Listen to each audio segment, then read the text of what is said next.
Hello दोस्तों, स्वागत है आपका यूट्यूब चैनल पर। मेरे यूट्यूब चैनल का नाम है कॉन्सेप्ट क्लियर। आज हम आपके लिए 15 सबसे महत्वपूर्ण एनवायरनमेंट करंट अफेयर्स पर्यावरण से संबंधित क्वेश्चंस लेकर आए हैं, जो कि 2025 की परीक्षा बीपीएससी, यूपीएससी, एसएससी सभी कॉम्पिटिटिव एग्ज़ाम के लिए बेहद उपयोगी हैं। तो इन्हें समझिए, याद रखिए, क्योंकि ये एग्ज़ाम हॉल में आपको सफलता दिलवाएंगे। पहला प्रश्न है, इस संस्थान ने ग्रीन हाइड्रोजन उत्पादन बढ़ाने के लिए नया हेटेरोस्ट्रक्चर उत्प्रेरक कैटलिस्ट जिसे कहते हैं विकसित किया। A, Indian institute of science IISc Bengaluru. B, institute of nano science and technology INST Mohali. C, Indian institute of technology Delhi Bhabha atomic research centre जिसे बार्क कहा जाता है BARC। उत्तर है INST मोहाली। INST मोहाली के शोधकर्ताओं ने कॉपर टंगस्टन ऑक्साइड और कॉपर ऑक्साइड का हेटेरोस्ट्रक्चर तैयार किया, जिससे हाइड्रोजन इवोल्यूशन रिएक्शन जिसे HER कहा जाता है की दक्षता बढ़ी और ग्रीन हाइड्रोजन उत्पादन में प्रगति हुई। अगला प्रश्न है, उकाई बांध कहाँ बनाया गया है? ए, ताप्ती नदी। बी, कृष्णा नदी। सी, कावेरी नदी। डी, नर्मदा नदी।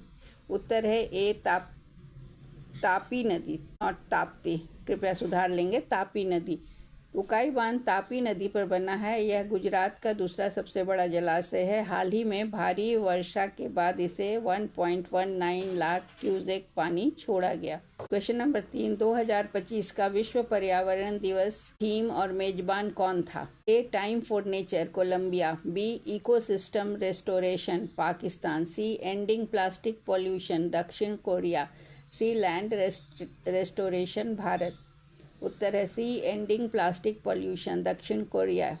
2025 में विश्व पर्यावरण दिवस कोरिया ने आयोजित किया और थीम था ending plastic pollution. Question number 4, किस देश ने 2028 में UN क्लाइमेट समिट की मेजबानी के लिए COP33 सेल बनाया?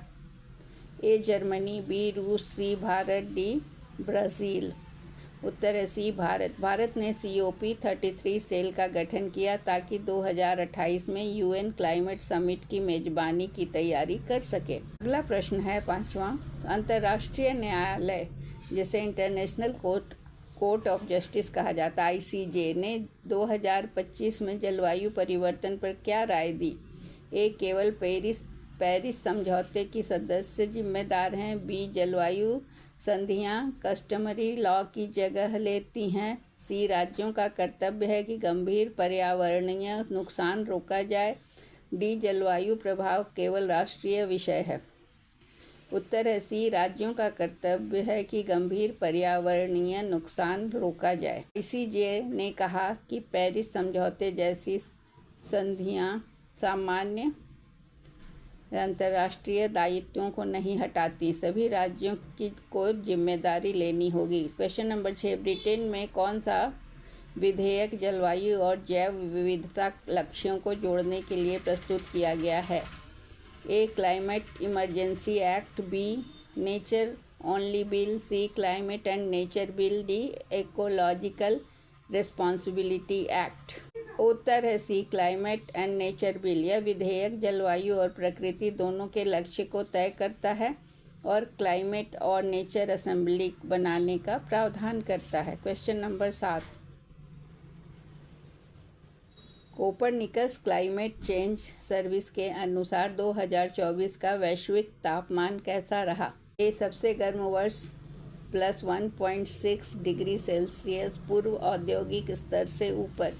बी, 1850 के बाद सबसे ठंडा वर्ष। सी, बिल्कुल पेरिस समझौते का 1.5 डिग्री सेल्सियस लक्ष्य, कोई खास बदलाव नहीं। उत्तर है ए, +1.6 डिग्री सेल्सियस के साथ सबसे गर्म वर्ष। 2024 की रिकॉर्ड पर सबसे गर्म वर्ष माना गया, जो पूर्व औद्योगिक स्तर से 1.6 डिग्री सेल्सियस अधिक था। क्वेश्चन नंबर 8, हालिया जलवायु अध्ययनों में समुद्री तापमान का कौन सा रुझान मिला?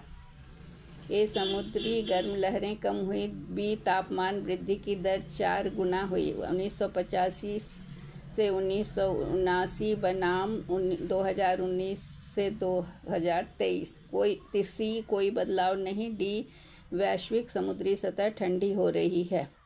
उत्तर है बी 4 गुना वृद्धि। समुद्री सतह तापमान वृद्धि की दर 0.06 के प्रति दशक से बढ़कर 0.27 के प्रति दशक हो गई। क्वेश्चन नंबर 9, हालिया अध्ययनों के अनुसार आर्कटिक की कार्बन स्थिति क्या है? ए बेहतर कार्बन सिंक बन रहा है। बी 50% हिस्सा शुद्ध CO2 का स्रोत बन गया है।